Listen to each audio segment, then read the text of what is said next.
how to connect to a Wi-Fi network and use the internet on the iPhone 14's series. First, let's go back to the home screen by swiping up at the bottom of the screen. And on the home screen, tap on Settings. In Settings, tap on Wi-Fi.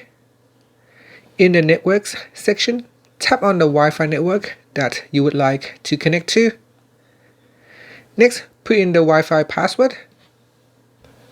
Once you have put in the password, tap on the Join button. Now after you have joined a Wi-Fi network, you can see there is a Wi-Fi icon right next to the battery.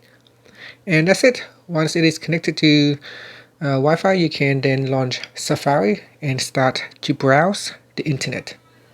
And that's it. Thank you for watching this video. Please subscribe to my channel for more videos.